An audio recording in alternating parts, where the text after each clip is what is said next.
I think I found the most underrated budget tablet. This tablet should not be this good for the price. Like, how is this even real? Is the Redmi Pad 2 the best budget tablet of 2025? Or is it just another bluff cause it's too good to be true? This tablet is of course great for its price point, but there are a few major downsides. Of course, Xiaomi had to cut a few corners to cater this price point, and as you might have expected, this tablet isn't for everyone. Let's find that out before you make a mistake you'll regret. But first, let's unbox the Redmi Pad 2 and see what all we are getting for this shocking price. My name is Prithviraj and I create videos on productivity, tech and life. This is of course the fun part, cutting all the seals, and out of the box we get the tab itself, and accessory wise we get all the basics: the power adapter, charging cable and the SIM ejector tool. You will have to buy the Redmi Smart Pen separately in case you would be interested in taking digital notes or maybe doing digital art on this device. We will be discussing about the Redmi Smart Pen a little bit later, but first let's start with the basics and take a look at its design. Look and feel wise, it's not the most premium feeling tablet of course. On the top we have the speaker grills and the power button. There is no fingerprint scanner by the way. On the right we have the volume buttons and also the micro SD card slot. It's a dual slot, so you would be able to insert a micro SD card as well as your SIM card. That's right, even at this price point we get cellular connectivity with this device. That's a neat addition. At the bottom we again have the speaker grills, USB Type-C port as well as a headphone jack. The headphone jack is so rare nowadays. I'm really happy that Xiaomi decided to keep that. And on the left side we have a whole lot of nothing. It's really lightweight and it weighs about 5-10 grams approx, and the size of this tablet is quite in a comfortable range. If you are browsing the web or reading articles and PDFs, then this will perfectly serve you for that aspect. You won't really have to struggle using it for long hours. It's quite comfortable. But before we discuss the negatives of this tablet, let's first talk about the most important aspect of any tablet, and that is their display. The Redmi Pad 2 features an 11-inch IPS LCD display with a resolution of 1600 by 2560 pixels. That's a 16:10 aspect ratio and about 274 pixels per inch, which makes it sharp enough for reading documents, watching Netflix or even editing photos. And the best part is that it has a display refresh rate of 90Hz even at this pricing. Even the latest iPad 11 Gen has a refresh rate of 60Hz and it costs almost double the price of the Redmi Pad 2. And I'm not really exaggerating. This makes a huge difference when you're scrolling through content, navigating through apps or maybe playing games. Everything will feel much smoother when compared to a 60Hz display. One major issue I've previously seen on budget tablets is that they kind of lack in terms of the brightness. Well, that won't be the case here as we get a max brightness of 600 nits. So you won't be facing any issues in that aspect. And speaking of media, the sound here is decently loud and it's not the sharpest of the speakers of course. It lacks the warmth that I look for in the audio, but for basic video viewing and listening to music and stuff, it should work out well. And also let's not forget the headphone jack. You can always plug in your headphones without any hassle to get superior audio. But all in all, for the entertainment side of things, you won't really be facing any issues. You will be able to binge watch your favorite content rather smoothly. You're gonna have a great time in that aspect. But before we skip to the good part and talk about the performance of this tablet, I'd really appreciate if you could consider hitting that subscribe button, and I promise to keep creating more such videos. Now coming into the business end of the tablet, let's talk about the performance and also their software experience, as this is where the real problem starts to arise. The Redmi Pad 2 features the MediaTek Helio G100 Ultra chipset paired with either 4, 6 or 8 gigs of RAM depending on which variant you get. Storage wise we have two variants as well, 128 as well as a 256 gigs variant, and not to forget that we have a micro SD card slot, so you would be covered in that aspect. Performance wise we can't really expect a flagship level metrics here. This is the benchmark scores of the Redmi Pad 2 on Geekbench 6, and as you can see the scores are really low. You should have pretty much seen that coming. Even running the GPU benchmarks on Geekbench took really a long time, so you can understand by that. So only get this tablet if you wanted to do basic tasks like watching videos or maybe doing some note taking. In case you wanted to do some video editing here, it will of course struggle in that aspect. You can get like basic edits done with minor cuts and stuff, but anything more than that it will feel laggy and struggle to keep up. However, you can edit photos with ease here. Not the most color accurate display, but for editing social media posts and stuff like that, you can get them done quite nicely. Now let's push it to the max and check out the fun stuff. Let's talk about the gaming performance. As usual, I tested out titles like Asphalt, COD Mobile, BGMI and a few more. It will get heated up on an extended gaming session. To check out its gaming performance for extended sessions, I was doing the stress test on 3D Mark where it ran demanding visuals to show how this tablet performs under longer periods of heavy loads. And here's how it performed. In short, while gaming, don't max out the graphics settings. The performance will be stable at medium settings. Anything more than that and it will start to stutter. For casual gaming at medium settings, you won't really be facing any issues and it will perform quite decently for that. But the software is where the real issues start to arise.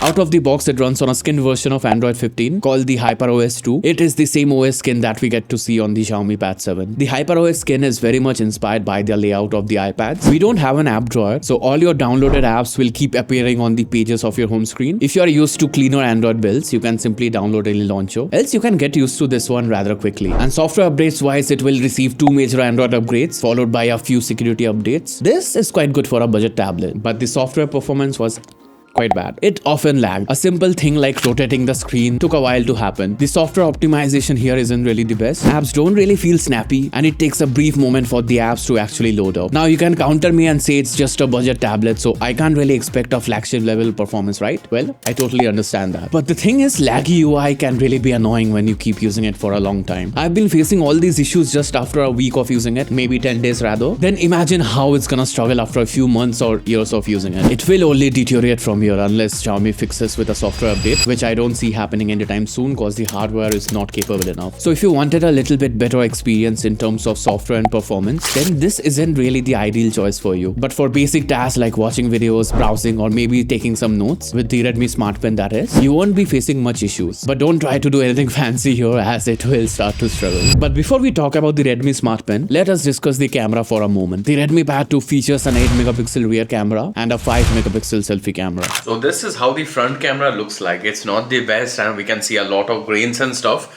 But for attending meetings and video calls, it will just work out. Nothing fancy, just the basics are done right. Now for the battery, this is where Redmi flexes. The Redmi Pad 2 packs a 9000 mAh battery and I was quite impressed in this aspect. This tablet is an absolute battery beast. In my testing, I easily got around 10 hours of active usage, which includes streaming, browsing and some light gaming. And the idle time battery management was surprisingly good. And also we get the charger out of the box, which is an added bonus. Now if you are a student and you're primarily looking for a budget tablet for note taking, then this is where things get interesting. Firstly, you will have to buy the stylus separately as I mentioned at the start, so please keep that in mind. The Redmi Smart Pen is the official stylus for the Redmi Pad 2. I tested it out and I'll be honest, the experience was surprisingly good for this budget tablet. I didn't really have high hopes for this one, but this one is seriously good for what it has to offer. The Redmi Smart Pen had minimal input lag. The pressure sensitivity is okay. It doesn't really feel jittery or gets disconnected often like those generic third-party styluses. For basic note-taking, you won't face any issues. It will work quite well for basic note-taking. Try using premium note-taking apps with this one, like Nebo, Notewise or Flexil, as they will offer you a much better note-taking experience. I did face a bit of latency issues at times, but that wasn't really frequent. Happened only occasionally, so you can ignore that part. The overall experience was rather nice, and I didn't really face much issues with the palm rejection aspect as well. Palm rejection was an issue when I was using the default Notes app, so I don't really recommend that. But if you wanted to get some digital art done on this device, then for that aspect, I wouldn't really recommend this tablet as well, as this one lacks the precision you would require for creating those detailed art pieces. But if you're a student and you're primarily looking for a note-taking tablet, then this will play out just fine. Here's a screenshot of the current pricing on Amazon India as well as on Amazon US. And here's a screenshot of the Redmi Smart Pen as well. Now to be honest, I don't really have much of an idea how Xiaomi managed to get the price this low, but for what it is, this tablet is a steal. So we have covered a lot, but what is the verdict? Is this the best budget tablet of 2025? Well, for this price point, we don't have any other better options available on the market. If you're just getting a tablet for basic entertainment needs, or maybe you're a student and you're looking to buy a note-taking tablet, then this one is the budget option out there. It has a nice display with great battery life. The note-taking experience is quite decent as well. So if you're on a tight budget, then this is the one you should of course consider. The software and the performance are the major downsides of this tablet as I mentioned, but yeah, I was expecting that in this price point, so don't keep your hopes high in terms of performance. But in case that's something you might require and you wanted a tablet with better performance, then if you're slightly flexible with your budget, you can even check out the Lenovo IdeaTab Pro or even the Xiaomi Pad 7 itself. Click here on this video and over there we have compared the Lenovo IdeaTab Pro and the Xiaomi Pad 7 in more details.